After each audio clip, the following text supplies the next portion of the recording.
since a civilian working for the Navy was charged with passing secrets to Israel. Jonathan Pollard pled guilty to conspiracy to commit espionage and is serving a life sentence. At first, Israeli leaders claimed Pollard was part of a rogue operation, but later took responsibility for his work. Now, Fox News has learned some U.S. investigators believe that there are Israelis again very much engaged in spying in and on the U.S., who may have known things they didn't tell us before September 11th. Fox News correspondent Carl Cameron has details in the first of a four-part series. Since September 11th, more than 60 Israelis have been arrested or detained, either under the new Patriot anti-terrorism law or for immigration violations. A handful of active Israeli military were among those detained, according to investigators, who say some of the detainees also failed polygraph questions when asked about alleged surveillance activities against and in the United States. A highly placed investigator said there are, quote, tie-ins, but when asked for details, he flatly refused to describe them, saying, quote, evidence linking these Israelis to 911 is classified. I cannot tell you about evidence that has been gathered. It's classified information.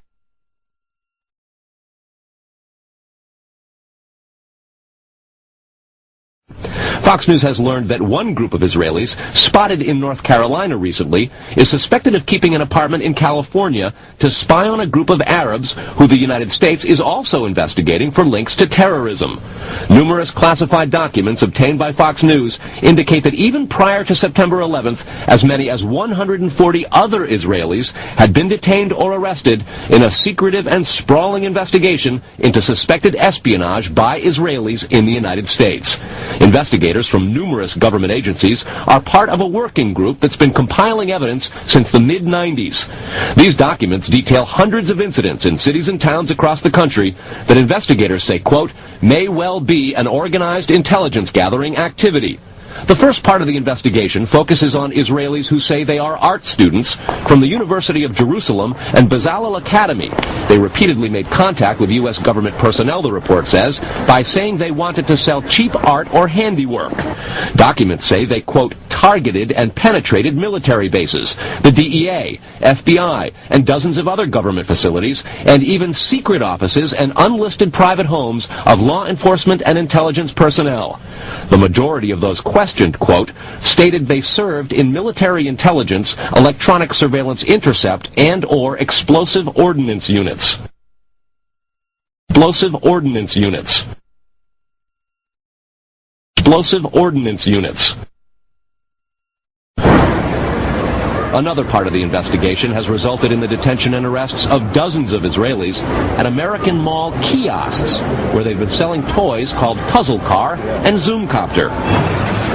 Investigators suspect a front.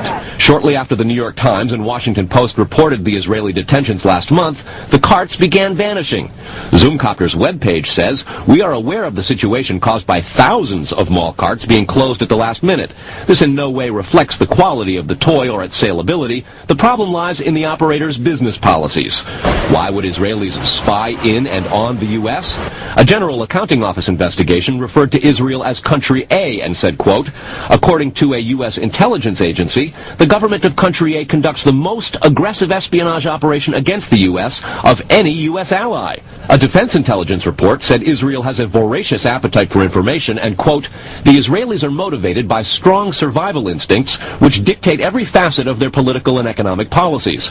It aggressively collects military and industrial technology, and the U.S. is a high priority target. The document concludes, quote, Israel possesses the resources and technical capability to achieve its collection objectives.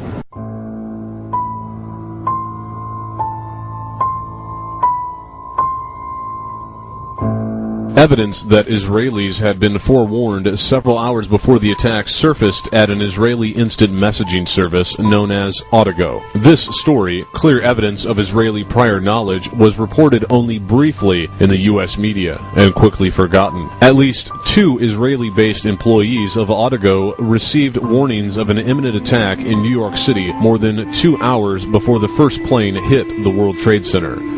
Autogo had its U.S. headquarters 2 blocks from the World Trade Center.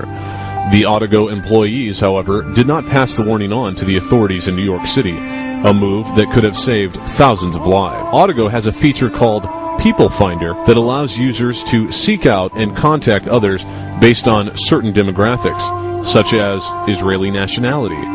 2 weeks after 9/11, Alex Diamandis, Autogo's vice president, reportedly said, quote, "It was possible that the attack warning was broadcast to other Autogo members, but the company has not received reports of other recipients of the message," unquote. The internet address of the sender was given to the FBI, and 2 months later it was reported that the FBI was still investigating the matter. There have been no media reports since.